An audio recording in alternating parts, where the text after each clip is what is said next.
Good morning, everyone. It's my final consecutive streaming day of the week, and on today's show, we've got a lot to talk about, including some game news and interesting tidbits here and there, but also, both Xbox and PlayStation have released their year-end roundups to summarize how you've played on each console this year, and we'll be going over that. There's some interesting statistics there in regards to myself and DSPGaming. Of course, today is also my second session ever of Baldur's Gate 3. We'll see how that goes. All this and more on today's Level 1 podcast.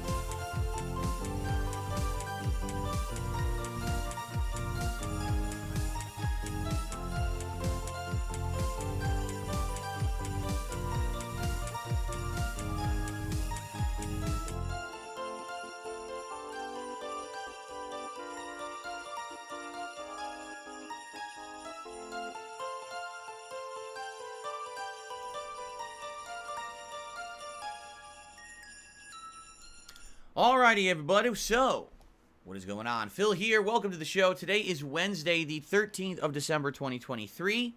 My final consecutive streaming day of the week. Pretty good week, admittedly. Next week will be very interesting because next week is the lead up and or the build up to the Christmas week. So, I'm excited. You know, this week was a good one with variety of content. And starting with Baldur's Gate 3, obviously. And also maybe determining some things that's going to happen to fighting games in the near future.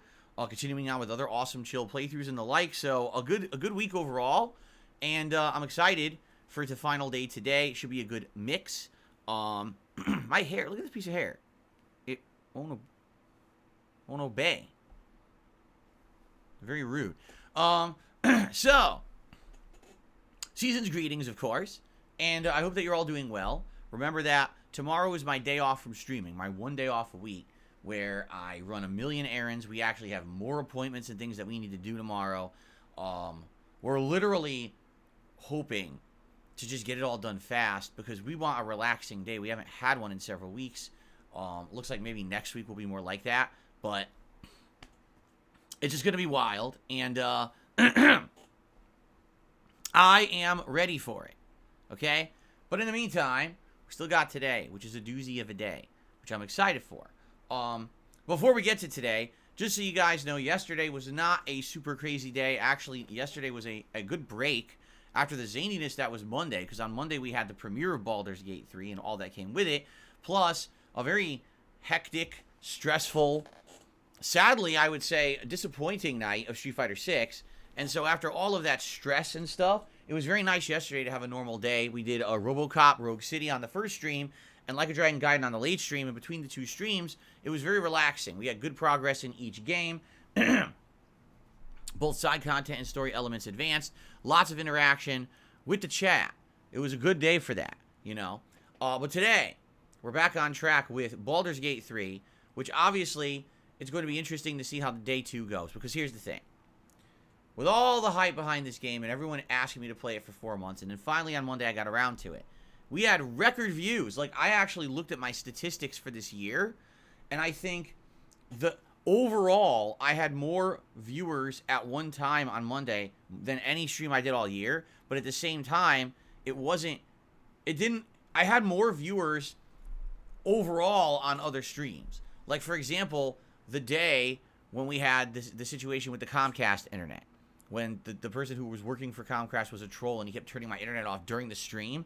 On that day, we actually had more overall views. But as for hype for day 1 of any video game, yeah, Monday was the biggest day of the year. We had at one point 1,400 plus viewers, right? We had a ton of engagement. I think it was like over 400 likes on that stream. Obviously, a ridiculous amount of support. You know, everything. Gifted memberships, super chats, tips, everything was wild. And obviously, I'm very appreciative for that. Thank you so very much, obviously, for a very great start. Now, the true test of any game is not its premiere stream. It is how it has longevity. Yes, there was the gimmick of wanting to see me play Baldur's Gate 3 for the very first time. But that was just a stream of me creating my character and essentially getting into the intro of the game. I mean, we didn't even really do a real fight. I got into one real fight, and then the game essentially not only killed me after the fight, but then crashed and I had to restart everything. And now we got to do the whole fight over, right? So, really, as of today, this will be the first stream where I'm actually getting into the real game. And this will be an interesting test for a couple of reasons. Number one, once I have a full party, a real party, and I'm using them in combat and various things in the game, will I like it, right? Right now, I can tell you, my initial impressions are, the combat is incredibly similar to Divinity Original Sin 2. It feels almost the same.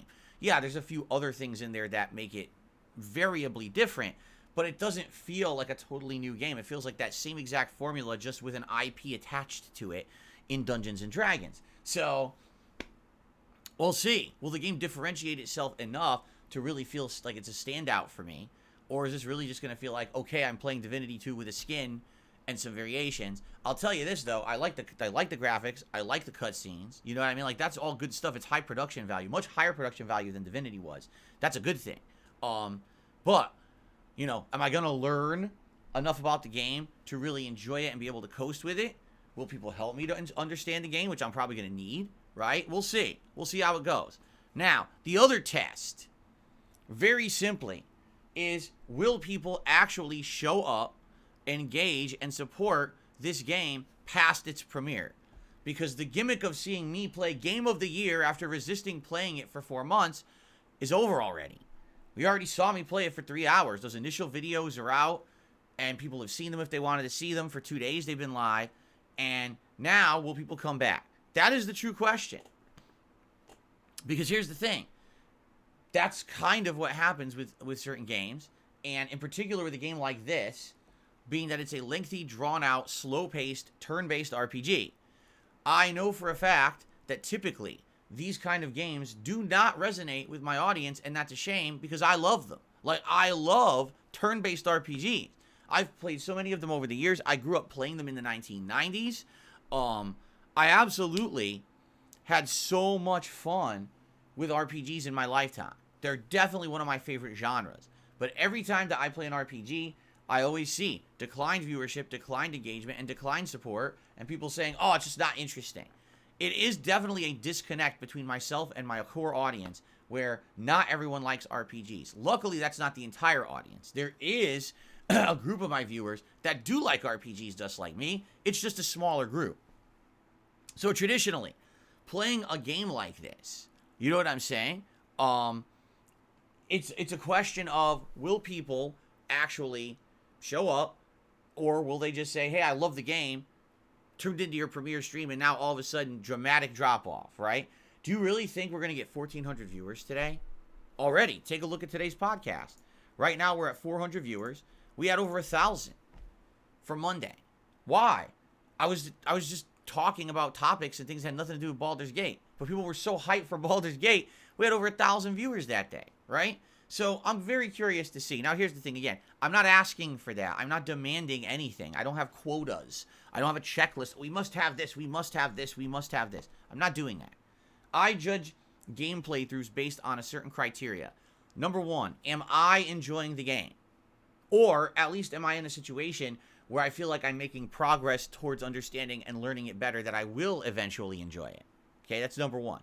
Number two, is the audience enjoying the game? Are they watching and enjoying my experience with it? Either you're actually having fun watching me enjoy it myself, or maybe you're actually laughing at me, raging at it, and sucking at it. Because I feel like those can equally be entertaining experiences. But overall, I want the audience to be engaged. And that is a good judgment of how much the audience is enjoying the game. If I'm playing a video game and everyone in the chat is talking about the game and talking about my experience with it, and when I get to a part that I don't understand, they help me. Here's how this works and this and that. That's awesome. That's signs of engagement, positivity, and enjoyment, right? If I'm playing a game and I look at the chat And literally the entire chat has ventured off in another direction, and they're talking about other unrelated topics that have nothing to do with me or anything that's going on the stream. What's the point of even being there? You might as well just have your own chat room somewhere else having the same conversations, right? That's a judgment of the success of the game, all right? And then, of course, yes, matter-of-factly, this is both my hobby and my job. This is a business that I own. Support is a key factor. If I'm playing a game and it's getting little to no support at all, that's a factor in judging whether or not, people are liking it and how long I'm going to continue with it. However, since I'm a variety streamer, and this is a key factor that makes me different from a lot of other people, I juggle a lot of variations, I juggle a lot of genres of gaming, and because of that, I have the ability to play games that maybe traditionally will bring in more engagement and support, and as long as those streams do good, it doesn't matter if another stream is slow. So a perfect example of this, right?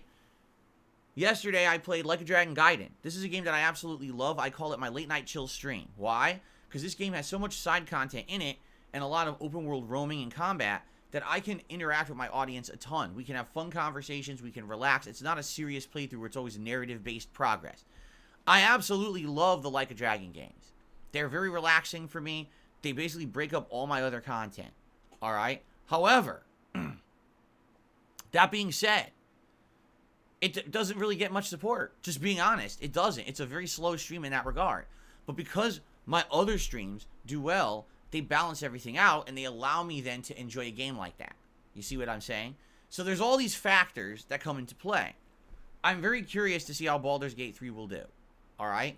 I'm not saying that this game is on the chopping block. It's not. Some people are like that. Oh my God, so are you saying that today, if you don't have the same performance you had on Monday, that you're going to drop the game? No, I never said that at all. People are just dramatic and say dumb shit because they make stuff up to try to be dramatic when that's not the case. All right? What I want is I would like this game to fall into my schedule as a regular game that's enjoyable, fun, and has a regular audience. I'm nervous about that.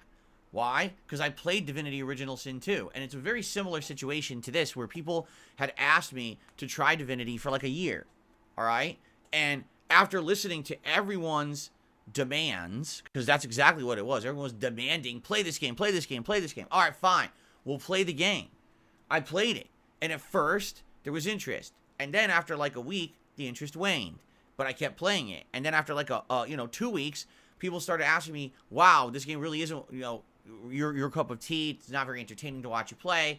Are you going to keep going? Yes, I am. I kept going. I played that game for 60 hours. The entire final 20 hours of my playthrough, I actually was playing it against most people's recommendations. There were people actually asking me not to play it anymore because they were bored with it. But I said, no, I want to tough it out and keep going. And then when I hit 60 hours, people were like, so just so you know, you're halfway in. You still got another 60 hours to go. And I was like, well, my attendance is terrible. No one is paying any attention to the game anymore. I guess it's time to quit. And we did. And that was a shame. That was like 60 hours. You feel like it's a waste. At least I got the experience knowing what that franchise was and knowing that it just doesn't work for my style of content creation because I'm a variety streamer. I'm not going to sit here and play the same game 5 days in a row and play 20 hours of it. I only play it on and off, maybe every other day. In a given week, maybe you play like 5 to 10 hours of a game, which is good, but it's just not enough to retain that level of engagement and interest for a game that's that immersive and needs that much attention. So I knew it wasn't working. I knew it wasn't going to work, and I ended up never playing it again,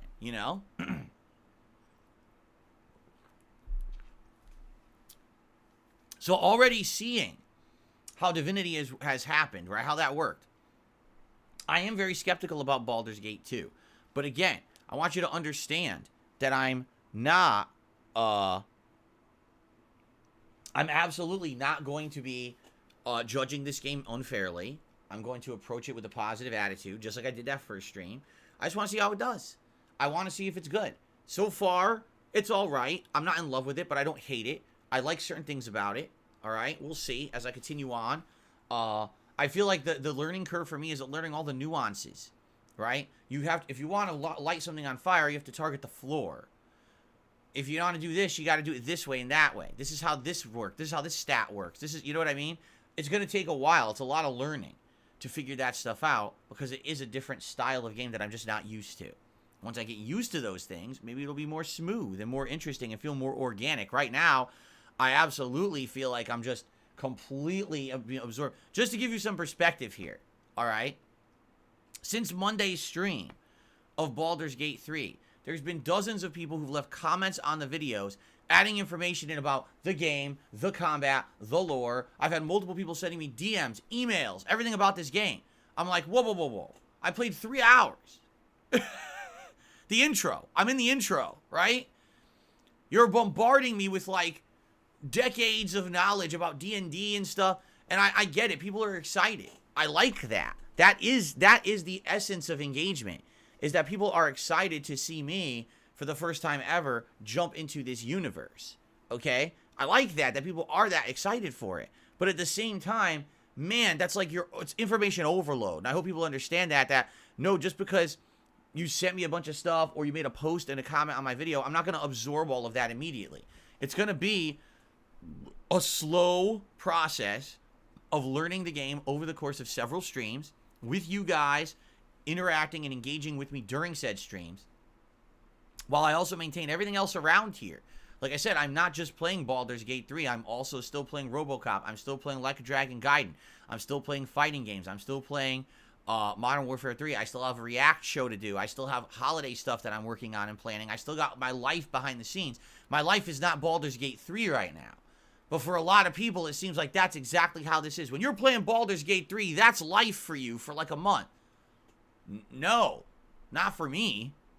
I got everything else going on too. I'm happy to jump into it and explore it and enjoy it at the pace of playing it on the stream, if you understand. All right?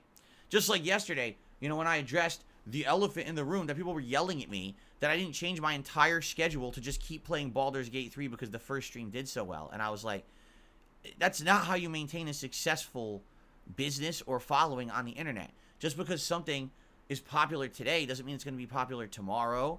Eventually the gimmick's going to wear out. You don't disappoint everyone else who you've been, you know, working with for how many years? 15? Just to drop everything at a moment's notice because one game is being popular for now. Like, that's ridiculous. I'd piss off so many people if I did that. I am a variety creator. But a lot of people don't get that. Well, you're playing the popular game. Every other content creator would just drop everything and just play the popular game nonstop. Well, that's because that's them and I'm me, and I'm very different from them. How people haven't figured that out in 15 years, I don't know. I really don't understand that. But anyway, I'm excited. Let's see how today goes. Certainly, like I said, I don't believe today is going to be anywhere near as crazy hype as Monday was. But if we can have a solid stream of people hanging out, enjoying, engaging, trying to help me with the game to understand it, you know, and it's just a good stream overall, then I don't mind having this part of my rotation for the long term. I am planning on that. Like, just so you guys know, that's essentially what I'm kind of planning on. I want to have this be a part of my streams for the next month or so, until big new releases start coming out in January. And I'm okay with that. You know what I mean? Like, when January hits, if we need to play this less or put this on the back burner so that I can play new games, that's fine. And then we can always come back to it. It is a lengthy RPG. It's not going anywhere, right? I'm excited to see where my journey will lead in the next month. And that hopefully you guys will join me for that journey. And, you know, maybe, the way I see it, there's 3 outcomes. Outcome number 1, sadly, this just becomes another Divinity 2. Where we play it for a while and it ends up being not my cup of tea, not your cup of tea, and everyone says stop playing it, and I do. And then it's kind of a failed experiment. I would hope that's not the case, okay? Number 2, it could be the complete polar opposite. I end up being a fan of this style of game, and you guys love the playthrough so much that this now maybe changes all of my content, and this becomes something that I would want to adopt and play. For example, games like the Persona franchise, games like the Yakuza or Like a Dragon franchise. Those are games I never even knew existed. You guys convinced me to try them. At first, I was hesitant. When I finally tried them, I was like, oh my god. They turned out really well and have now become a staple part of my content all the time. And I'm very happy whenever a new one of those games come out. Maybe that'll happen, right? Or maybe we'll land somewhere in the middle where the game's good, but it's not my favorite. But at the same time, it's good. It's something great that you guys enjoy. And maybe every once in a while, you know, it'll be good. You know, I that's what I see. Like, I think that it'll be land somewhere in the middle. All right. If it does, I'd be happy. Okay. I don't have these crazy aspirations that this will be my biggest playthrough of all time and people will absolutely be in love with this playthrough every moment. At the same time, I'm not going into it negatively with the intention that, oh, I can't wait to just stop playing it. That's ridiculous. You know, every game I play, I hope for the best. I want it to be something good. I want it to be something fun, engaging, and entertaining for all of us, right?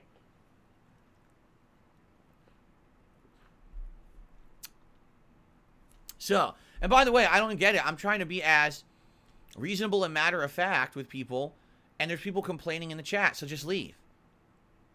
Seriously. If you just want to, just leave. If you have an issue with the way that I do streams, with the way that I make content, why are you here? Do you think that I'm going to just completely change my business for you because you want to see Baldur's Gate 3 constantly? Do you think, hold on, should I pull down Larian's pants and start kissing their butt cheeks? And say it's the best game ever made because I played 3 hours of it? Like, what are you expecting exactly? Seriously. I just don't get it. I don't get, you can't please people. Last night, I'm playing Like a Dragon Gaiden. Okay? Now, you guys have seen my first stream of Baldur's Gate 3, correct? You've seen the first 3 hours. You've seen everything that happened during it.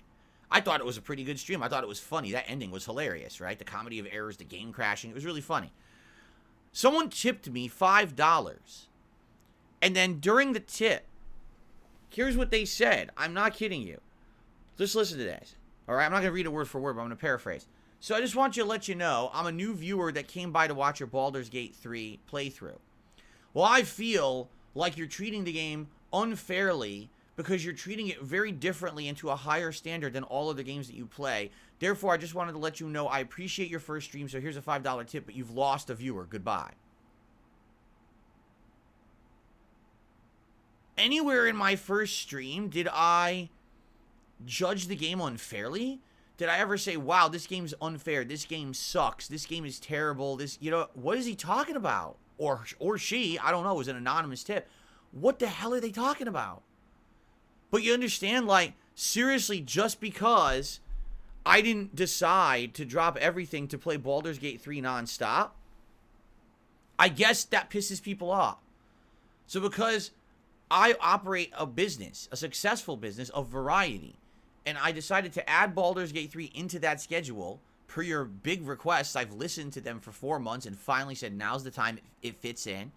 And I played a 3-hour stream, and I didn't immediately decide to clear my entire business schedule to accommodate this game to be played nonstop. I'm being unfair to the game.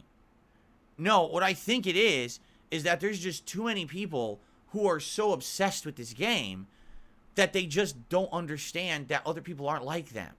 I don't obsess over every game I play, right? I get it. It's an immersive RPG. You want to be absorbed into the world and the lore and the gameplay mechanics. And maybe for you, that's what you do when you play a game. And that's fine. That's perfectly fine. I'm not even going to say that I've never done that before. I absolutely have. But that was before I was a streamer. That was before I was a creator. That was before I was making variety of stuff. You know? I'm not going to become someone who's a one-minded gamer. I'm not the Baldur's Gate 3 streamer now for 3 weeks. So I have no idea where people come from with these kind of judgments and things that they say. You know, it seems like for some people, it doesn't matter at all how I act, what I play, what I do, okay? No matter what I do, people are going to be upset. It's never good enough, right? So all I can say is I'm going to cover the game how I like, how I'm comfortable. And if you're not comfortable with that, fair enough. Thanks for trying it. Move on. Please don't linger. If you're going to be here just to be negative and crap on stuff and say, Phil's playthrough sucks, Phil sucks, this and that, we don't need you here. You know? This is a different kind of stream community. It really is. It's always been that way. People don't seem to get that. That DSPGaming is not every other YouTube channel, every other Twitch channel, every other streamer. The things that happen around here are quite different from what you're probably used to from other channels, right? Just take a quick look. Can you tell me another channel looks like this? Right? Minimalist. On purpose. Minimalist. Because I don't want intrusive stuff, because I want things to be so different. You know? I want people to enjoy. Sit back, relax, have a good time. but not have to be inundated with a bunch of crap, right? That's one of the big things that's different. And I hope you understand that. Like, if I was all about the money, which is hilariously what all my haters say, wouldn't I have immediately just played Baldur's Gate 3 all week after that first stream? I would have been doing it nonstop because I wouldn't care about my actual longtime fans who want to see other games. Instead, I would have just been playing this all week trying to make a buck. And I'm not about that at all, okay? So, no, I'm not going to sit here and I'm not going to be hyper-focused on just one game. That's not what it's about. I want to get into this game. I want to enjoy the lore. I want to start to understand the game mechanics, and I will. In time, as we play it, you know what I'm saying? The longer we get into it. And the thing is, if you look at my schedule, which we're just going to talk about, I'm playing it today, I'm playing it Friday, I'm playing it Monday, I'm playing it Wednesday. I'm playing it 4 times the next week. So we're going to have another additional, 12 or more hours of this game within a week's time. That's a lot of gameplay coming up, right? We'll be very immersed in it by then, I feel. And that's great. So please just be patient, right? And please understand, I am not whoever it is that you think you're holding me up to as some kind of a standard. If I was like them, I would be out of business. I want to repeat that. If I was like everyone else on the internet, I would be out of business. The reason that I'm still here 15 years later is because I'm different. People come and watch my content because I am different than everyone else. I didn't follow the trends. I didn't follow the viral ways to be popular. I didn't get that bag every moment that I could. I walked my own path. And I'm still here 15 years later. Please respect that. If you don't, then just don't stick around. Because I'm not going to sit here and give in to people who are very demanding and saying ridiculous things. You're treating the game unfairly. I've played it for 3 hours. We haven't even beaten the intro yet. I haven't said a negative word about it. How am I treating the game unfairly? You sound like an asshole. What the hell are you talking about?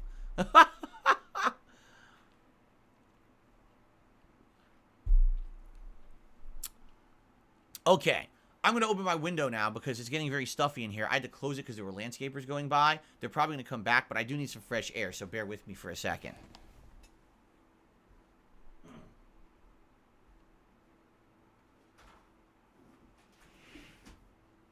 Here we go. Okay. So that being said, let's see what happens today. As of now, we've got pretty much the standard attendance that I get from my podcast.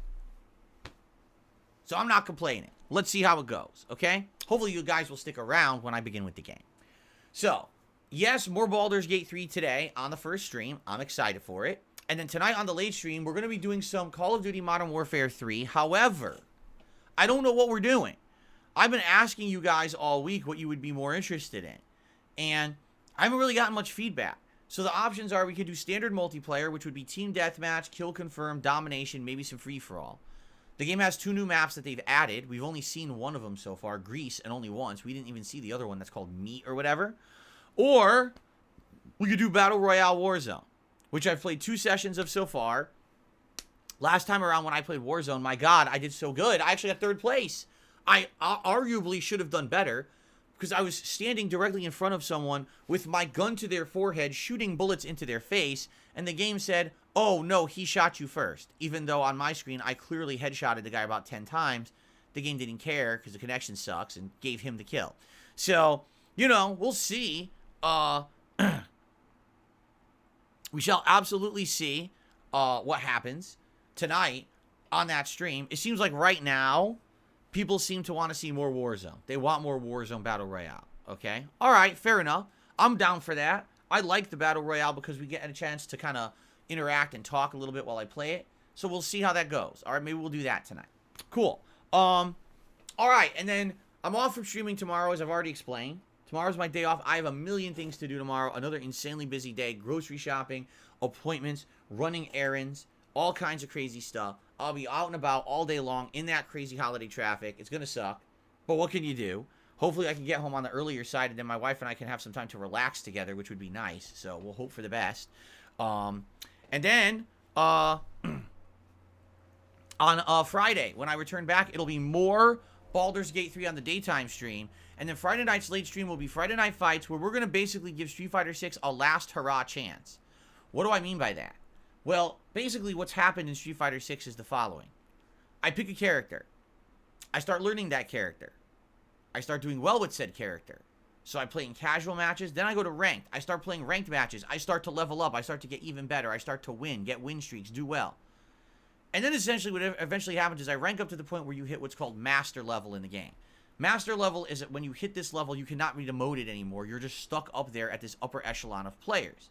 The problem is, every single time now that I've hit master level with a character, immediately I notice the connections are worse. This went horribly wrong Monday night. I hit master with Dalsim immediately, the first set that I play, and then every match from the rest of the night was laggy. Massive slowdown, dropped frames, dropped inputs, and I can't play the game because I'm using one of the harder characters in the game to use, and if one thing messes up, he actually can lose the entire match because of that. It's frustrating when you're using so many streams. You know, in this case with Dalsim, I believe it was 6 to 8 streams of casual play, and then it was 3 streams of ranked play to get to the master level, only to find out when you've reached the top of the mountain. Imagine climbing Mount Everest, right? Oh my God, it's a huge achievement. I did it. And as soon as you get up there, someone runs up and kicks you straight in the crotch. That's what it feels like. Wow, I worked my ass off to get up here. Oh, thanks for the ball shot. Really appreciate that. It's like a waste of your time. Why'd you spend all that time just to get to that apex just for the game to then actually suck and play worse than the entire time you were playing to get there? It doesn't make sense. And this is a major issue that I think Capcom needs to address. They're not addressing it at all. I don't really hear anyone talking about it. Likely because the pro Street Fighter community would never talk about something like this, because if they did, it would expose a game that they love and they need to be popular for their own purposes. Most of the competitive Street Fighter community are playing on PC. The PC version of this game runs much better than the console version, meaning it has less input lag, less delay online, less dropped inputs. They've found ways to tweak the game on PC to make it run better, so they have the optimal experience. Well, I don't have a gaming rig, so I can't play Street Fighter 6 on PC. It's kind of unfair that just because people bought gaming rigs to play fighting games, they get an unfair advantage, and there's a lot of people who've done it. If you take a look, every time I play a master match, I'd argue 80% of the time, it says cross-play, meaning I'm playing with PC players, not PS5 players. It's weird. It's a weird situation. So, basically, it's this simple. This Friday night, I'm going to give it one more go with Dalsim and Master, and if I proceed to have a bad night with awful connections again, I'm just not playing it anymore. I just don't see the point of investing that much time and effort into the game to get to supposedly what's supposed to be the top of the mountain of the game, and then it plays worse than the entire time you were trying to climb the mountain. It doesn't make that. It's counterproductive. It's kind of like spinning your wheels endlessly for nothing. There's no pot of gold at the end of the rainbow. You know what I'm saying? There's no reason to hit master with characters if then the game runs like shit.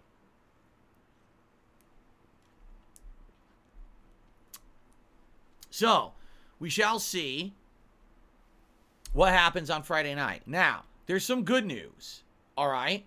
The good news is thus.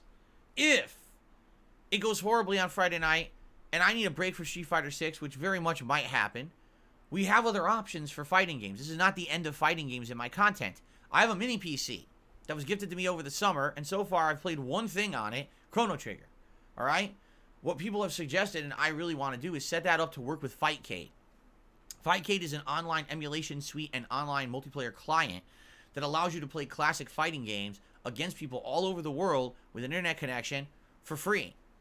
So I can play classic games like Street Fighter 3 Third Strike, Super Street Fighter 2 Turbo, Capcom vs. SNK 2, Marvel vs. Capcom 1, X-Men vs. Street Fighter, the Street Fighter Alpha series, just to name a few classic Street Fighter games that I used to play all the time back in the day in the arcades, that I've played at a competitive level, games that I know would be incredibly fun to play if Fightcade works well. I have zero experience with it.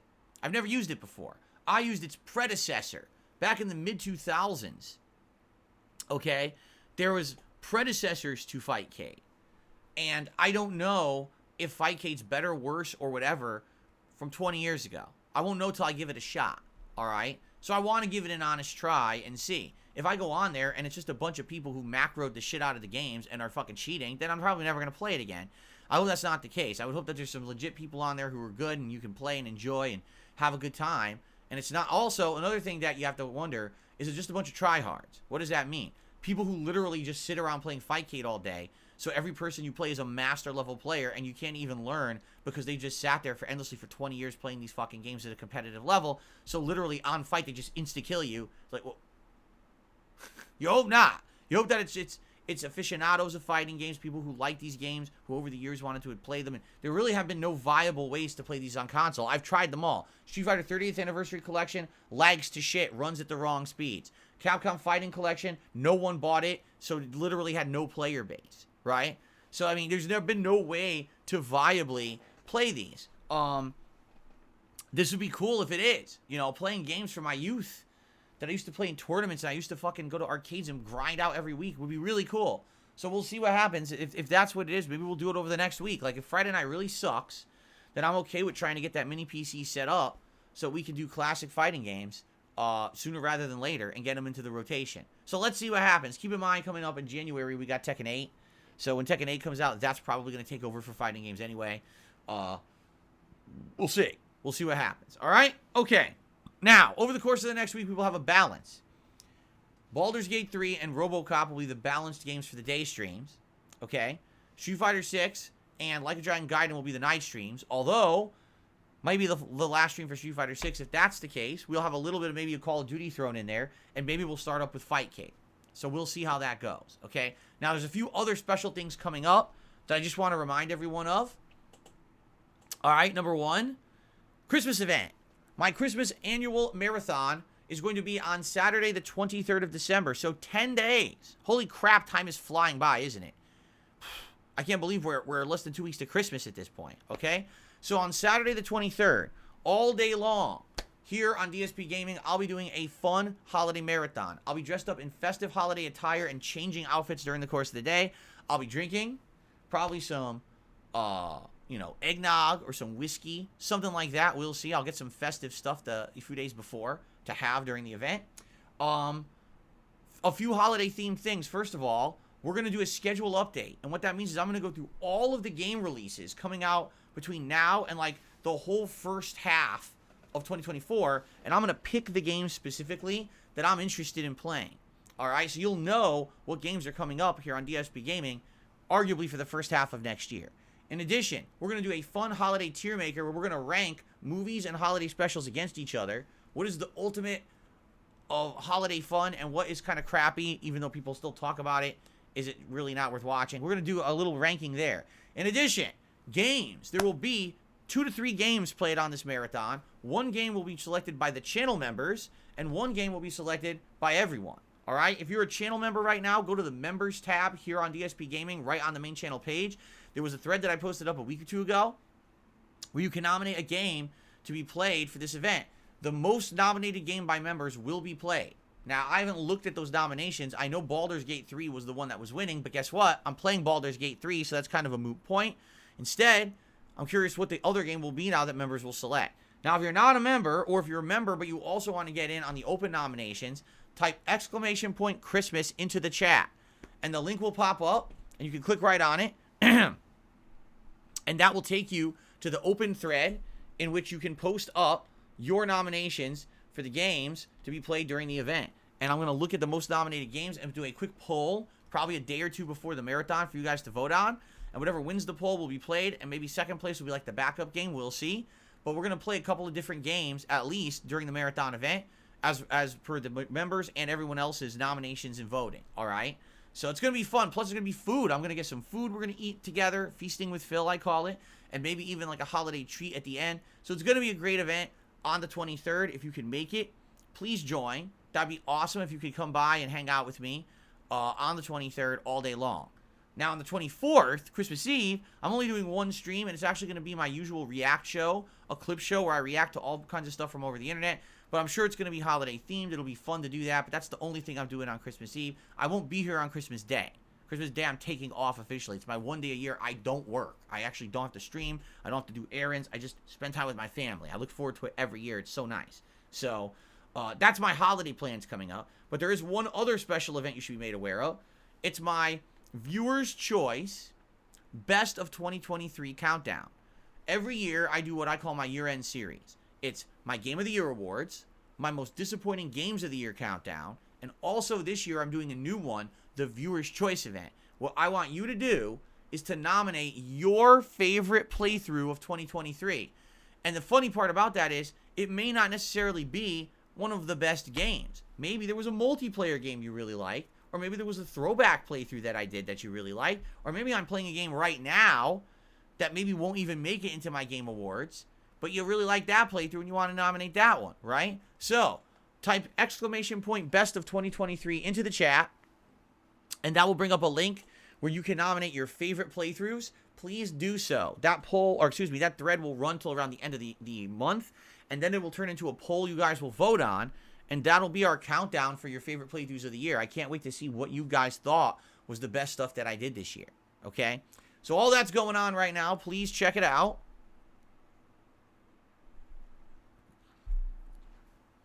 In regards to the channel itself, obviously this week, we saw a big burst in support, which is absolutely appreciated. Thank you so very much to everyone who supported this channel. Today's goals. Number 1, I'm trying to hit 650 members by the end of the day. We're at 643. So only 7 members away.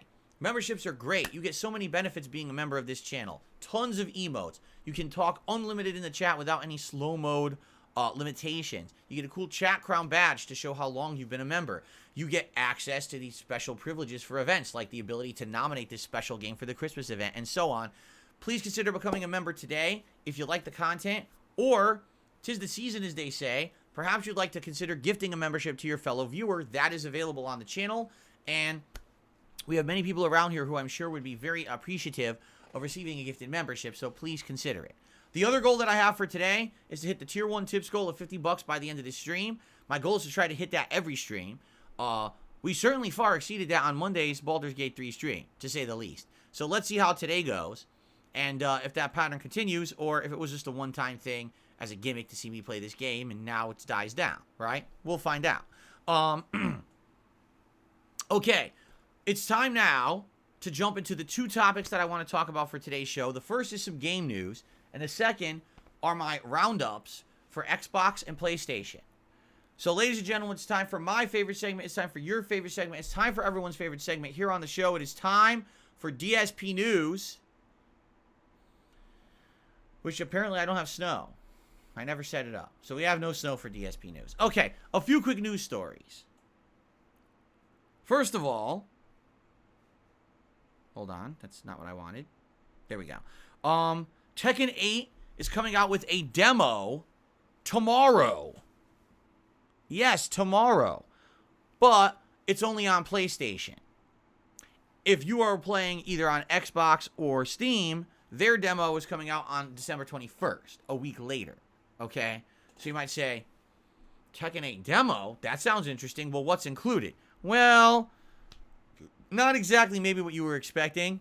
There's 2 things available.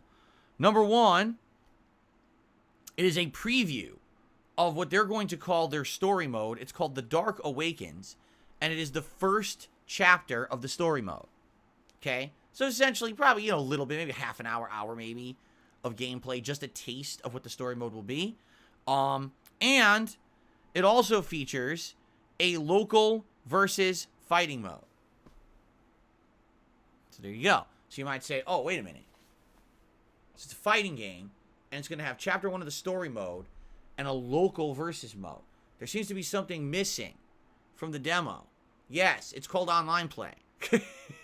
The one thing you would want from the demo is not in the demo. This is essentially a single-player demo. If you have a friend over your house who you want to play against, or if you actually want to spoil yourself on the first chapter of the story, you can play this demo. But that's the entirety of the demo. That's it. That's all the content. This is not like an online beta. This is not your ability to test the game out online and see if you like it. Sadly, this is just what I just said, a single-player demo. So, if you're interested in that, check it out. This is very similar. It reminds me of the starter demo of Street Fighter 6's World Tour mode. Remember that? We were able to boot it up and play like the first hour, and then you could go into versus mode and just mess around with a couple characters. Remember? That's essentially what this is. So, if you're interested in that, go for it. For me, nah, I'm going to skip it. And the reason is, I don't want to spoil myself on the story. I'd rather just play the entire story together when the game comes out. And I'm not going to I'm not gonna play against a CPU or against a dead dummy, you know, in the local mode. I'll just wait for the game to come out and play it online, I guess. So it's interesting. If you're interested, if you have PlayStation, it's tomorrow. If you have Xbox or Steam, 1 week from tomorrow. But it's just not something that I'm gonna be too interested in, I feel. Okay, so there you go. Another news story. A notorious ransomware group who call themselves Ryzeda have reportedly hacked Insomniac games. This is crazy. Listen to this. They've given the studios a 7-day time period, and this was a story from yesterday, so essentially now they have 6 days left. They want $2 million.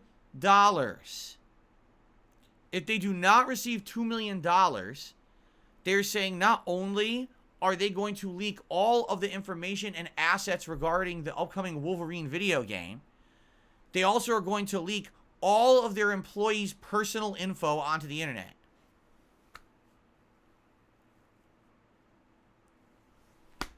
Yikes, what the hell happened here? How in the hell did this group get this kind of access to all the Insomniac Games information? How? Really? How? Is this an inside job? Is this someone who works for the company who's doing it? Or did someone get socially engineered to the point where they gave the keys to the kingdom away and these people got full access to all of the server data? Like, what happened here? This is crazy. And by the way, just to prove that they were serious, they leaked 2 pictures of Wolverine on the internet. It's 2 screenshots of gameplay that have never been released before, and everyone's looking at it like, what the hell is this? It looks good. It looks legit. So it looks like they're for real. This is a real situation. This is not a lie. This is not someone boasting and making it up. This is actually happening. That's terrible. Now, what's going to come of this? I don't know. Do you really think that they're going to give $2 million? Because here's the thing. They could give the $2 million, and then the fucking group just releases all the info anyway. What's to stop them? If they have access, they could do this at any point. They could take $2 million and demand another $2 million, right? It's kind of like, it doesn't really make sense the way that they've gone about it, because ransom, like, this is essentially what this is, blackmail, ransom, whatever you want to say, it doesn't really work, you know? It's one thing if it's life or death, and you have hostages, right? Because essentially that's what they're trying to do. They're creating like a hostage situation, right? We've got your game. Sorry, I'm trying to fix this thing on my pillow here. There we go. They got a game like, oh, we're going to, you know, release all the information or whatever. Okay, I get it, but no one's going to die, right? You know, if you dox people, is that fucked up? Yes, it is. 100% that's fucked up if you dox hundreds of employees or whatever. At the same time, it's not the end of the world, you know? It's not like, you know, it's annoying, sure, but I don't see it. Again, this is not like, I definitely see it like being stupid. Like, I don't understand how they think this would work. It's not like they have this insane critical information, like life or death information, you know what I mean? So I don't know. I really don't know what's going to happen here. And you have to think that they probably already involve the authorities. The authorities are probably involved investigating, trying to figure out what's going on and how to stop it or whatever. I don't know, but that's wild that this is really happening. This is not bullshit. This is legit happening to Insomniac Games right now, and that is awful. I gotta ask the question, how is all these leaks happening? Back in the day, there were never leaks. Never. There was always a tight-lipped zip on any kind of game information, all that. Now it seems like every other day there's a new leak from another major studio. It's not even like, oh, a little mistake by a small indie studio. It's like every major studio has their entire games leaked onto the fucking internet, assets being spilled, ransomware being used. Like, this is pretty insane at this point. It's like it's becoming a common thing, you know? And it's like, what really is the methodology that everyone's using to get this access to this information they should not have?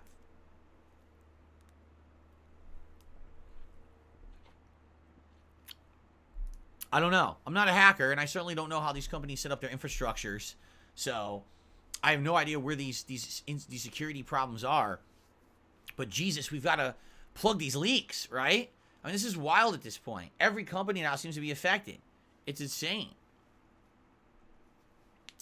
Anyway, So let's see what happens. This is just a developing story. It literally just happened less than 24 hours ago, and we'll see where it goes from here. One final news story before we get to my recaps of Xbox and PlayStation for the year. This is interesting to me, and particularly probably you as well, but it's the weirdest thing. So, ladies and gentlemen, as you know, I've told you guys about this stuff over the years. Okay? I've said, isn't it weird that whenever YouTube does something, like a big improvement or a big new product launch or a big new thing, why does no one ever know about it? You notice that? Like, all of a sudden one day, we'll come on stream and you'll notice, oh, the chat looks completely different. Oh, the stream format's changed. I wonder what's up with that. Oh, look, there's new buttons. I wonder what these do. You ever notice that? It just happens. And there's really no rhyme or reason, no explanation. Sometimes we'll learn after the fact what were the implications of these changes that YouTube does. Now, in particular, you would think if YouTube was going to launch an entirely new beneficial program for its content creators, it would tell the content creators about the program. You would think they would do that. But YouTube, in the 15 years that I've been part of it, has literally not for a day learned. They still act the same way. They do these changes to the site. They do these things. They don't tell anyone about them, and they just expect that you're all supposed to know that it's there. All right? So what am I talking about? Yesterday, during my dinner break between streams, I'm cruising through X looking for news stories to talk about today because I wanted to have some stuff, lined up for the news segment. And I see a story posted up by Team YouTube. So this is the official YouTube account. What does it say? Oh, launching now, we have a brand new feature. Gifted memberships. But not the gifted memberships you're thinking of, okay? Not the ones that a viewer would purchase and then gift to others. But actually, gifted memberships that a content creator or streamer, i.e. me, can gift out to their own community for free. What? Since when? Since now. Because they just launched it. Now, did they email me about this? Did they make a pop-up message in my YouTube studio so when I log in, I know about it immediately? Is there anywhere, anything in my YouTube page, anywhere on my page, in my chat, on my stream page, anywhere, in my dashboard, anywhere to tell me about this new feature? No. Where did they announce it? On an X post.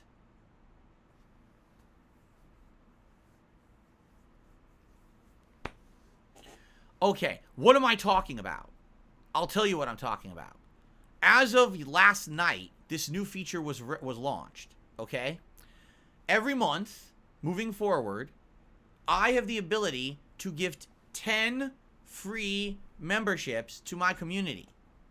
I can gift them in 5 member increments. So basically, I can give 5 memberships out twice a month.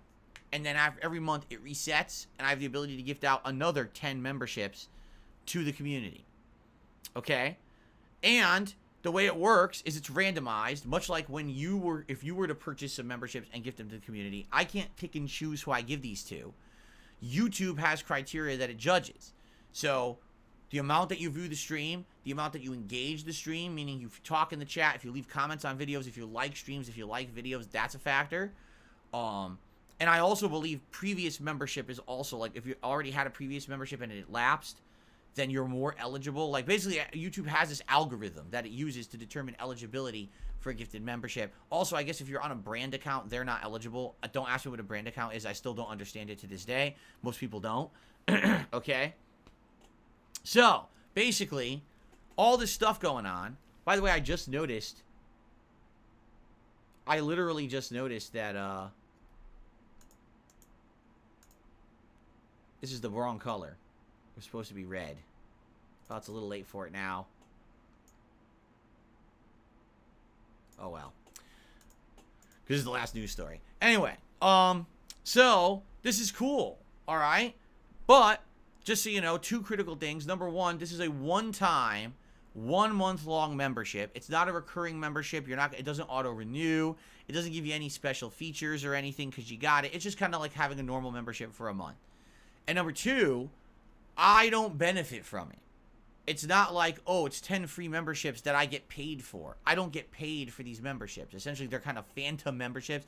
You get the benefits, but I don't get anything out of it. It's just nice to be able to give to the community. You know, people have said over the years, well, could you ever gift memberships? No, until now, I never was able to. This was never allowed on YouTube. It was never a feature. Now it is. You can do 10, all right? So I think what I'm going to do is I'm going to save them every month for either a special event or a big game premiere. So, for example, I think this year, why not save it for Christmas week? And probably maybe during my Christmas marathon, I'll probably give out the 10 memberships, maybe 5 at the beginning, 5 in the middle or something like that, just to give back to the community as a way of saying, hey, thanks for coming by for Christmas or whatever. I think that's probably what I'll do. So, makes sense, right? And then every month moving forward, I'll try to look like what's the biggest game coming out that month. And then maybe when there's a giant game release or a giant game premiere stream, give out the 10 memberships during that premiere stream to build hype up for it, right? I think that makes sense, okay? So, the thing is, since YouTube didn't send me anything about this, I almost guarantee you I'm going to completely forget about it. Like, seriously, I bet I'm going to completely and utterly forget about this feature and not talk about it. You guys got to remind me about this come Christmas, okay? And I'd be totally good. I already know how to do it. I looked it up last night. Like, I went into the menu. It's right there. I can do it. So, remind me during the Christmas marathon, and I will post this up. I'll do this during the Christmas marathon, okay? Cool. I'm down for that. That'll be pretty nice. We'll do it maybe at the beginning of the marathon, and then we'll do it in the middle of the marathon, so 10 people can get some nice free memberships, okay? Sweet. You know what I'm going to do? Since we have shout-outs to do, and we're already past noon, I think I have both my Xbox year-end wrap-up and my PlayStation year-end wrap-up here. I think I'll save it, since we already had so much to talk about today with the news and everything. Maybe save it for another day. That way we're not overpacking this podcast. I know you guys don't want the podcast to go ultra late because you want me to actually play Baldur's Gate today. So let's do that. Let's not go crazy. Let's save that. Let's get the shout-outs. Cool. All right. Let's start on the YouTube side of things. And we start off today with Bobby Padlock, who gifted a membership, and it went to Hairless Wizard. Congratulations to Hairless Wizard on the gifted membership. Be sure to thank Bobby Padlock. I think you did. I think I saw you publicly said in the chat you were very thankful. And thank you, Bobby Padlock, for supporting the channel. I really appreciate that. NT did a super chat and says, I used to be a hater. I've now started watching your content, and I love it. And I love your positivity. Please keep it up. Don't let anyone change you ever. Thank you very much to NT. I appreciate that. Nice notion. DCJ, excuse me, did a $2 super chat. Said, you know how to run your business. We're going to support it. Thank you so much, DCJ. I appreciate that. Again, I strive to be different. I don't want to be like everyone else. Jumping on a viral trend, dropping everything at a moment's notice because, oh, there's some popularity behind a game I play. I've been doing it for 15 years. I like to think I kind of know what I'm doing, right? And that's certainly not to say that I don't welcome positive criticism, constructive criticism. That is what keeps me going, because I've implemented so many new things and different things over the years, particularly the last few years, because of your suggestions, right? But at the same time, no, I'm not going to completely change everything I'm doing around here simply because one game had one good stream. You know what I mean? It's pretty wild to think that. Okay, Gabriel has done a super chat and says, favorite playthrough is Alan Wake 2. It's not even close. There you go. Gabriel really loved my Alan Wake 2 playthrough. Particularly, I'll admit, one of my favorite games of the year. Is it my game of the year? Now that I don't know. We'll be looking at that in a couple of weeks. First week of January is when I do my year-end series typically. So that's when I'll be sitting down to review all that. But definitely it's up there, with some of the best. So thank you very much, Gabriel. The Roman Victor just popped their re-upping of their membership message and says, Phil is love, Phil is life. You are a good guy. Well, there you go. Thank you very much for saying that, Victor. Happy holidays to you. I appreciate that. Let's see here. So, jumping over.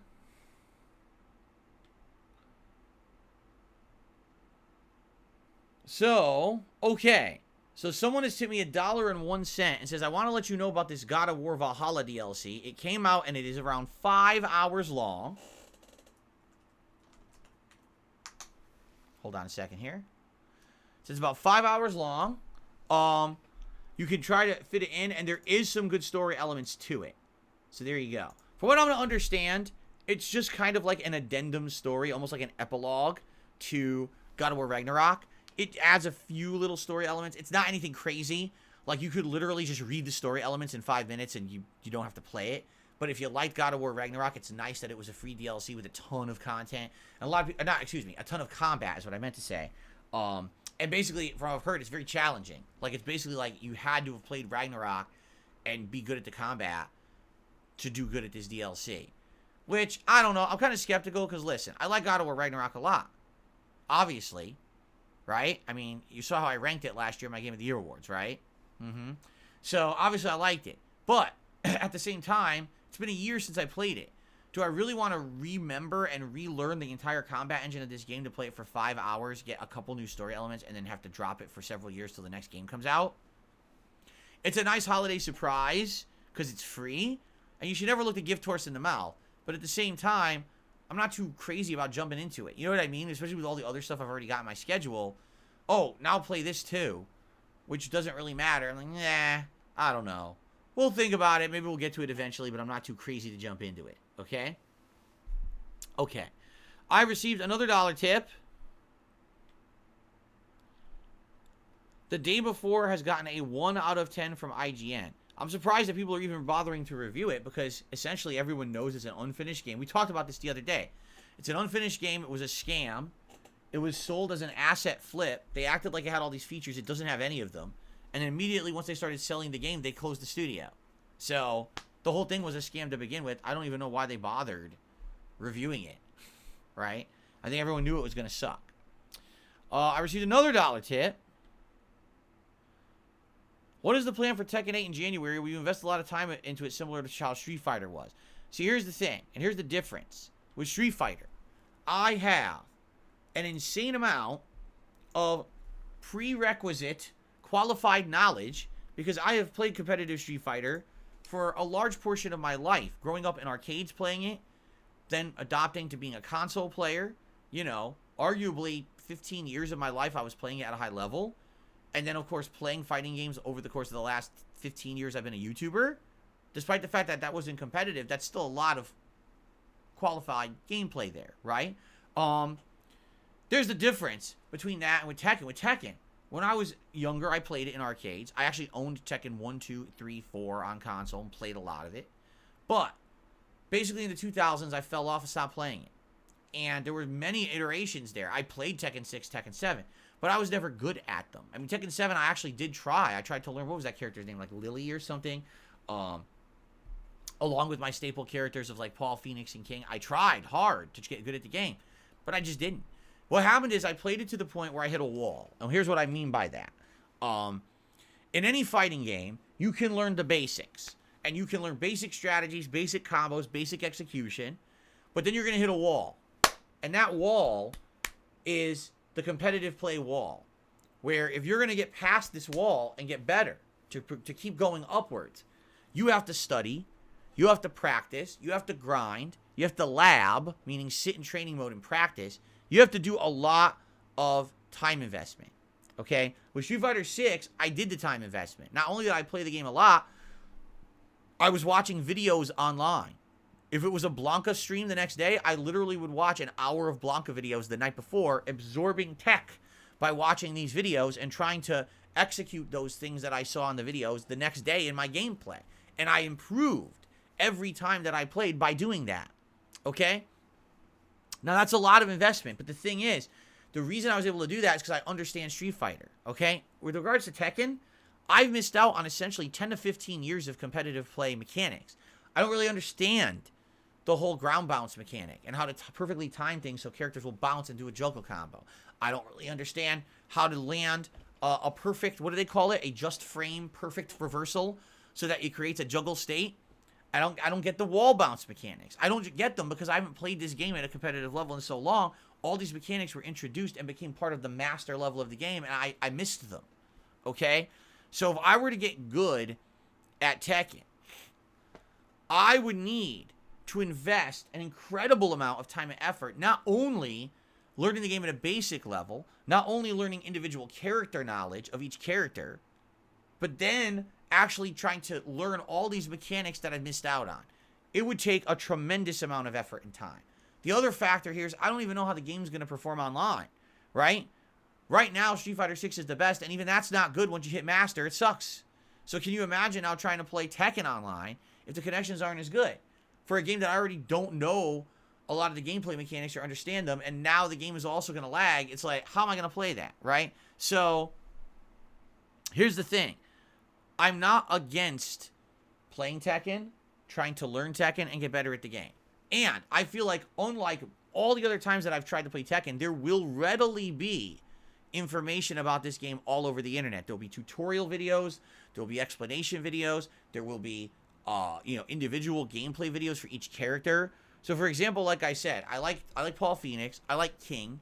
Those are my two kind of starter characters that I always play in the game. I like Lei Wulong, although I don't think he was even in the last one, right? There's various characters I like. So maybe if I start with those characters, I try to learn basics, and then I try to go more advanced later on. Maybe I could pull it off. But the thing is, I really feel like we won't get to a competitive level unless I really commit to investing in it's a bunch of time and effort into it. I just don't know if that's going to work. With Street Fighter 6, it worked for a few months. If you didn't notice, the interest has waned. You know, when I used to play Street Fighter 6, I had tons of viewers on my streams. I had crazy amounts of support. I don't get that anymore. I don't.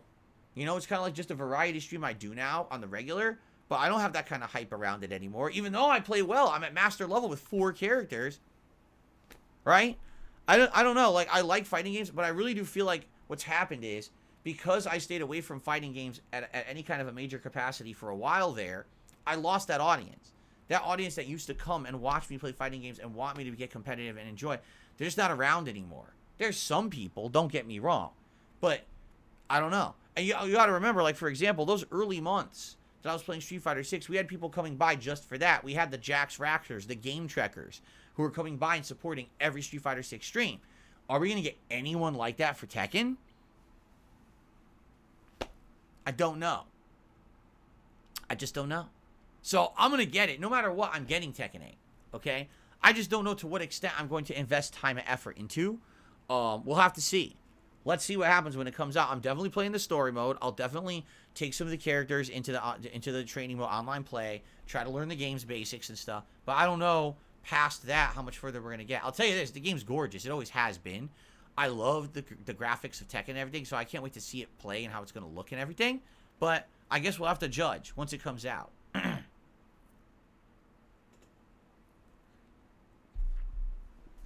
Okay. Let's see here.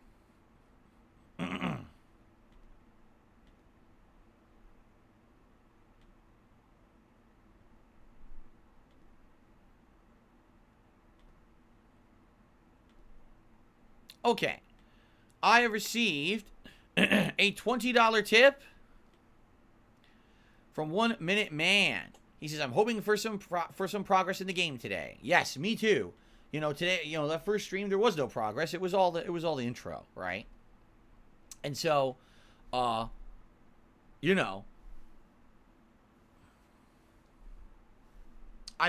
really enjoyed that first stream for the hype levels, and I liked the production value, and I liked some of the cutscenes and the graphics, but it's kind of hard to really appreciate the game itself when we didn't really get too far in, right?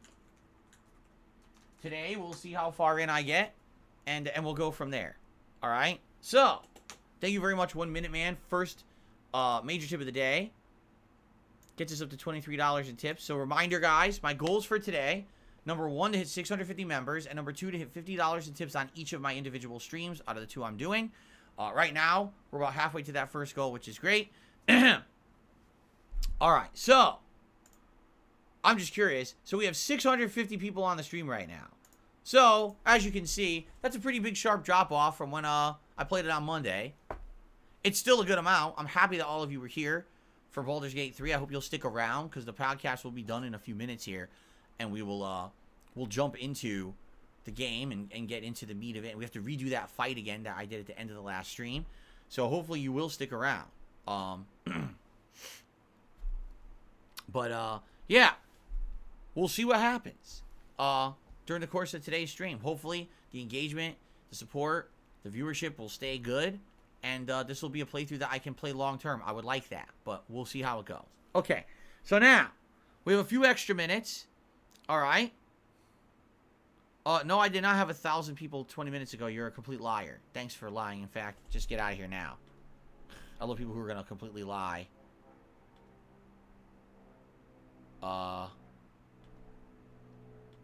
Okay.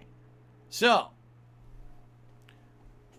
would anyone have a few questions, Q&A to end the show? The show typically ends around 12:30 p.m. Pacific time, give or take. So we have a little bit of extra time here at the end. I didn't do the roundups for Xbox or PS5. We'll save those for later on, maybe over the weekend. What do you guys have? Any burning topics or any questions or anything you want to talk about this morning? Yes, Derek, I am aware that I played Tekken 7 in 2017 when it came out. I completely remember. Game Master says Ubisoft said Prince of Persia game and Skull and Bones will be on Ubisoft Plus. Oh, that's cool. So you get Ubisoft Plus, you won't have to pay any extra money for those. That's nice to know. Dr. Kinnison says, maybe I'm in the minority. I personally like the regular multiplayer of Call of Duty rather than Warzone, but we'll see what happens. All right. Am I interested in reviewing the Super Mario movie? I already did. I reviewed it months and months ago over on DSP Reacts, my sister channel. So.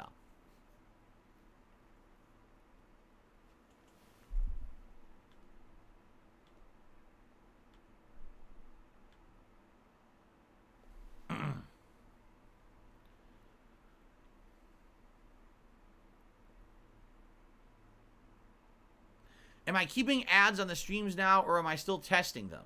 Well, if you haven't noticed, I don't really talk about it, and no one really mentions it. But ads sometimes run, sometimes they don't. What I'm trying to do is find the right balance for the right games. Like, I think certain games you want less ads, certain games you can do more ads.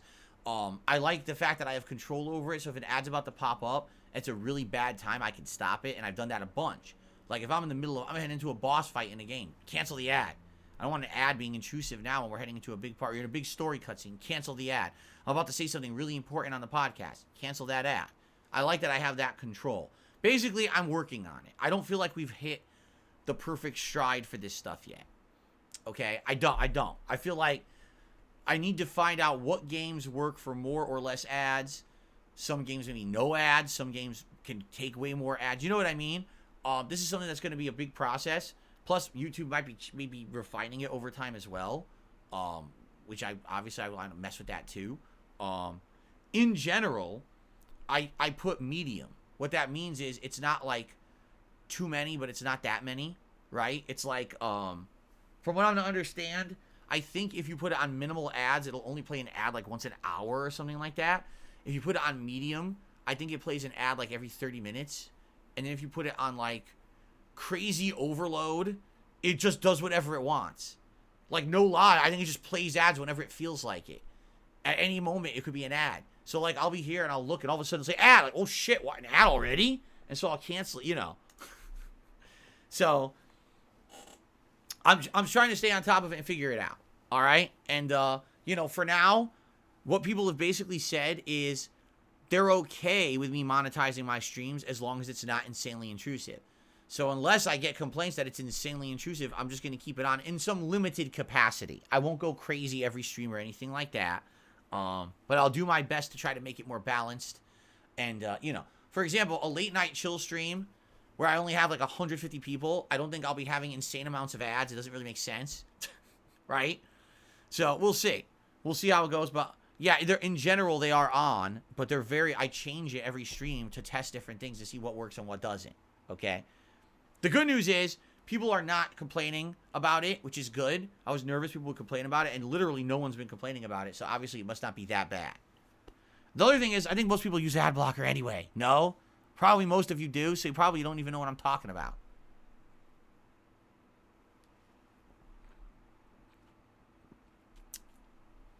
Okay. Tito Man says, rest in peace to E3. I remember watching the PS1 reveal when I was only 3 years old. Yeah, we talked about it yesterday. So we had a big segment about it if you want to see my full thoughts about it. It is sad to see it go, but at the same time, that thing has been outdated for the greater part of a decade. Even when I attended it in person in 2012, it felt like a waste of time. I learned more about the games going online and watching digital presentations than I did being there in person. So it was on the way out regardless. Demon in the corner said, I think you should give multiplayer with members a try. If Wings can do it, I know you'll be able to do it. I don't care what Wings does. I don't give two fucks about Wings or anyone else. I'm my own guy, and I do what's best for myself, my community, and my business. The member stuff, I have no way to contact members. The only thing I can do is a members-only thread. And even then, what's to stop a troll from dropping a few bucks to become a member and then ruining the entire session for everyone? Trust me, I know better because I've done this before and it's happened. So I think you should just relax on that. Do landscapers take a winter hiatus? No, they're here every Wednesday, usually, to do the landscaping. No winter hiatus. Joel Law says, I went to a hands-on event for Tekken 8 3 weeks ago. Aggressive playstyles will be rewarded. Prepare in advance for that particular mindset. Oh, yeah. I mean, Tekken definitely is massive rushdown in most cases, correct? Mix-ups, rushdown, getting that counter hit, big combo. It doesn't reward turtles. You're right. That's actually a really good observation. Maybe that's why Tekken has been so successful, is because it definitely does not reward turtle-ish play. It's all about the offense. Yeah, I will absolutely agree with that. And if Tekken 8's even more so. You know what really got me in Tekken 7? The goddamn super moves. Because Tekken never had those supers before. I don't know what they're called. I forgot already.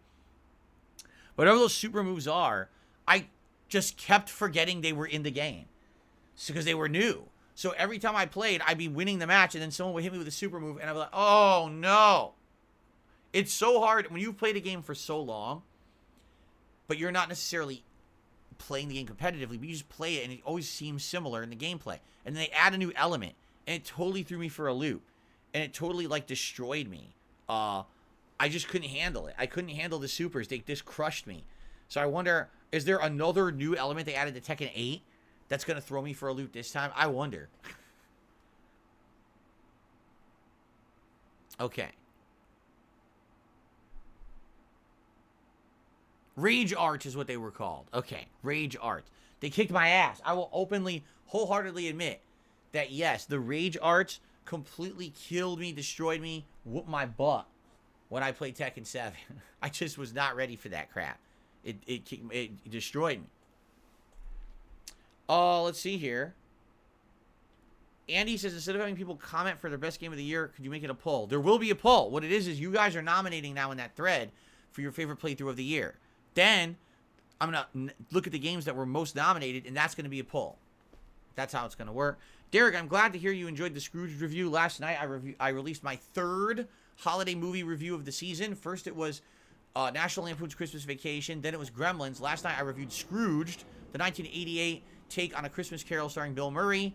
That's over on my sister channel, DSP Reacts. Please give it a look. I've enjoyed doing that stuff all season long, and there's more coming. Probably another 1 to 2. I received a $4.20 tip from Lady Charisma. I feel like Baldur's Gate 3 is what Divinity Original Sin 2 should have been pacing-wise. A small fun fact, in the first act of the game, this was in early access on PC since 2020. Fans had a huge impact on it. Oh, that's it. Just cut off. Okay. So basically, fans could play Act 1 since 2020. Interesting. I never really done any early access in any game. It's never been my thing. I want the game to be done. I'll buy the game when it's done and play it then. You know what I mean? If you remember, the one time I ever did early access was We Happy Few. And man, was that a mistake. Oh, man. That was a huge mistake. I bought the game early to play the early access, and that game was dog shit. Like, oh, man. Yes, Mark. Mark says he's just not a Tekken guy, but he'll watch me play it. Sounds good. Tito Man says, I'm still playing God of War 2018 following your videos. I got done with recovering the bones for the spirit in part 102 of your playthrough. Yeah. Yeah, back when I was doing playthroughs in much shorter parts. Part 102. How do I feel about Power Stone? Power Stone's a perfectly fun party-style game to play with friends. It used to be an arcade game. The arcade cabinets was pretty neat. It's not a serious fighting game or anything like that, but it's a fun game. Derek, I will see you later. He says, I'm not a fan of Baldur's Gate. He'll be back in a future stream. Sounds good. Thank you.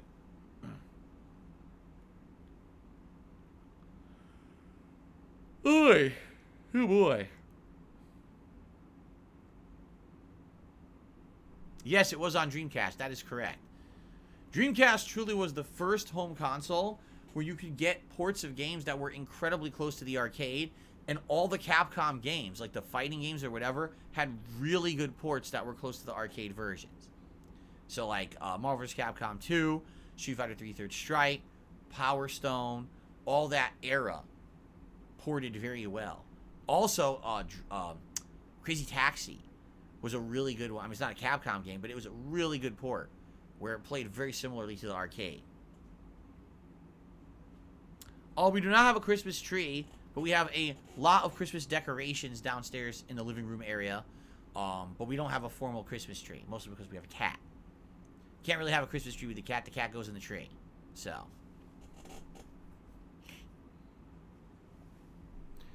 Shout out to IDIC Warrior Reads, who just became a channel member. I have no idea what that name means, but I certainly appreciate your support. Thank you for becoming a member this morning. That gets us up to 645 out of our 650 member goal for the day. Thank you, thank you. Okay.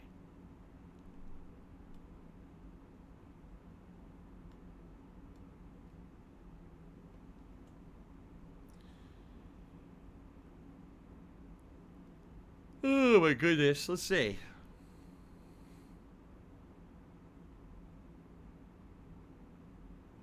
No, I agree. Dreamcast was ahead of its time. I just didn't like the controller. The base controller for Dreamcast was very bizarre. Its design was weird and confusing. But outside of that, the console was great.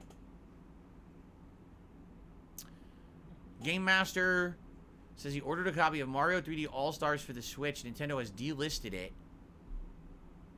Oh, you mean the digital version? So you bought the physical version. Gotcha. He says copies coming from Japan. Price scalpers are all over the internet trying to sell it for $80 or more.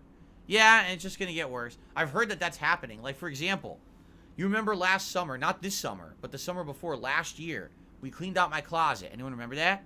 And when we did that, we went in there and we found that in my remaining classic games in my collection, that there was a handful of games there that are pretty valuable, right? So since then, I've done nothing with it. I don't have time. I don't have really the means to like sell anything. So it just sits there, you know, in the closet, in storage. From what I'm to understand, the classic games market has blown up, and like prices are grazing exponentially. Even on games that used to be common, now the prices are just like skyrocketing for no real good reason. So what's funny is, like, I think I had a game in there that people were like, yeah, it's worth like $200, $300, and now people are like, yeah, now it's worth like $500. And I'm like, Jesus. Like, I really don't care. Like, I would sell those, but I just don't really have the means. Like I said, first of all, people are like, drive to Seattle and try to sell it at a classic game store. You do realize that Seattle is kind of falling apart. Like, no lie, people keep saying that these stores get robbed and stuff regularly. It's like, do you really think they want to drop money on my classic games right now with this economy and everything going on? Probably not, right? I can't sell them online, because online I can't ever make an account anywhere, because God forbid someone realizes that I'm Dark Side Phil and they try to troll and do bullshit. So I can't use eBay. You know what I mean? Like, I have no means to sell anything. I can't.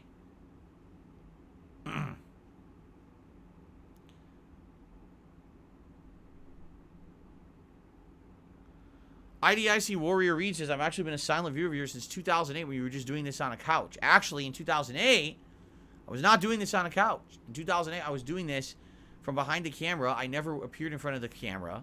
I did it from my bedroom at my parents' house. It wasn't until I bought the condo in 2009 that I had the brown couch that I started doing videos and appearing in front of the camera. There you go. My Ruin says, the one store people recommended was Pink Gorilla. That place has been robbed numerous times now in the last year.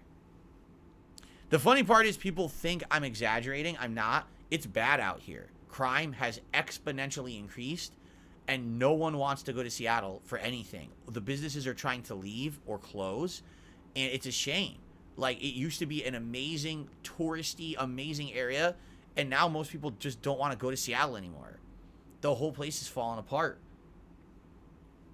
There was a story that they said, we have the least number of police officers per person of any major city in the country. The police officers all quit. They wanted nothing to do with it. So, yeah, it's pretty messed up.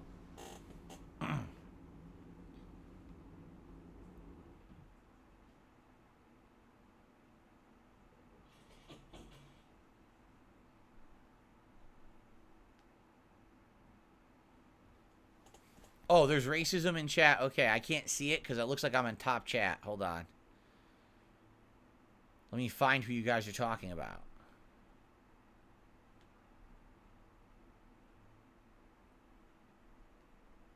Ah. Okay, got him.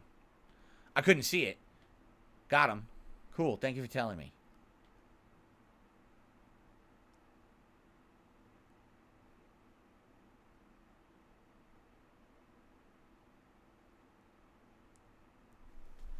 BioShock 1. That was an old playthrough. I didn't play it when it was new, though. I played it years later. I remember playing it.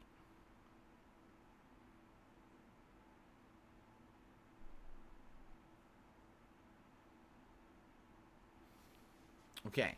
Any last questions or anything, guys, before we adjourn the podcast? Any last minute questions, concerns, or anything you want to discuss before we jump into Baldur's Gate 3 for today? What's up, Jade? Good to see you today. I know you're not interested in the game, but it's good to have you here, regardless. Arkham City was your first playthrough, Meatball Man? That's cool.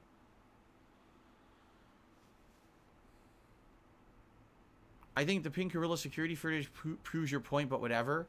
Oh, you mean they actually posted up their security footage of them being robbed? That's pretty messed up. They got so fed up they posted it on the internet, huh? Wow.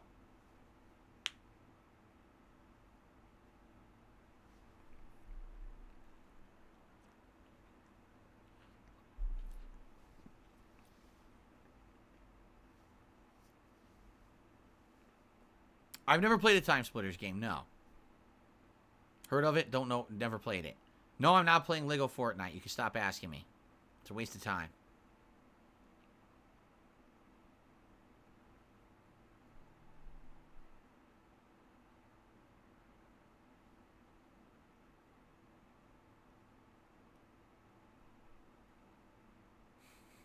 Dark Urge Phil? No, Dark Scale Phil. I named myself Dark Scale Phil for the playthrough, right? That was a good one. That's a good name.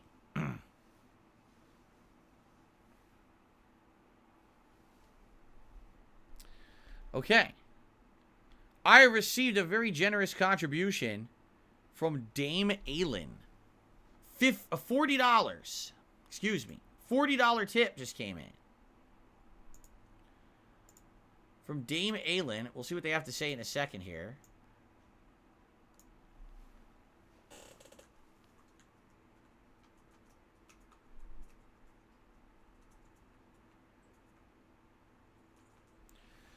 So with that, we have hit $67 in tips and climbing. Thank you so much. That means the tier 1 goal has been obtained. Gunner glasses. Remember, at $100, you guys can choose a hat for me to wear. We have 2 holiday-themed hats, and then we can do some silly hats. We can do a poll for it today. I know on Monday I just tossed on the Christmas hat, but today, if you want, we can do a poll to determine what hat I wear, if that's what you guys want to do.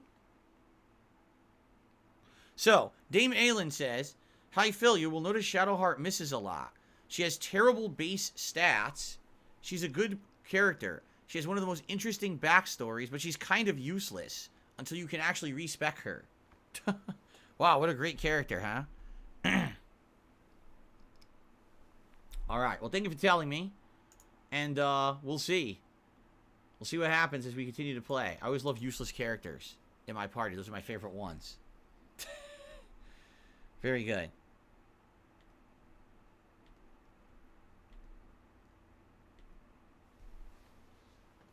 Okay. Growing up, did I want any tattoos? Yes, when I was a kid, because I was stupid, I always thought that having tattoos would be cool. I was like, dude, I'd like to get like a full back tattoo. That's something crazy, like a flaming skull or something, you know, insane. And then when I got older, I realized, man, I'm so glad I never did that. You know, like now that I'm older, I'm glad I don't have any tattoos or anything. Because you know, in your youth, you always think stupid things. And I'm like, thank God I didn't do nothing. In my professional opinion, when would I expect the new console generation? 2 to 3 years. I think Nintendo will be first because the Switch is already massively outdated. So you can expect a new console from Nintendo within 2 years. And then everyone will follow suit probably the year after. That's my take.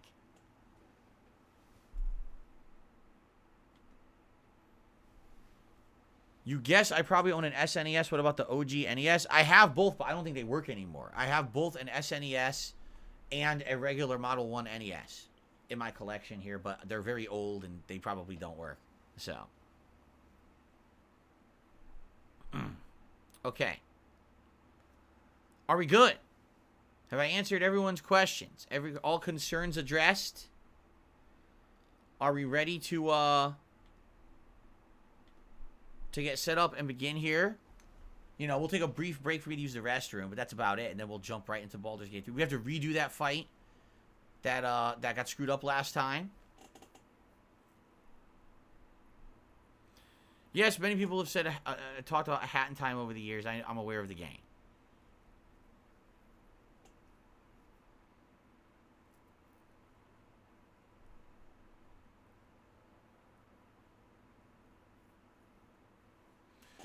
I did not own the DSi. I had a Model 1 DS, and then I had the DS Lite. I had the regular DS. I can't remember if I had I had the DS and the 3DS, and then I had the 3DS XL. I don't know if I had another model of the DS. The original model of the DS was so bizarre. It felt like it was hollow. It was weird, like plastic. You open, it felt like it was like empty inside. It was very weird. I think I might have had a second model. I think I did have a second model. I think I had a DS Lite, a 3DS, and a 3DS XL. So, I think, but it was ages ago. Yes, I played Final Fantasy Tactics on the Game Boy Advance, and then I replayed it later on the DS, and I also played the one that was on the PSP.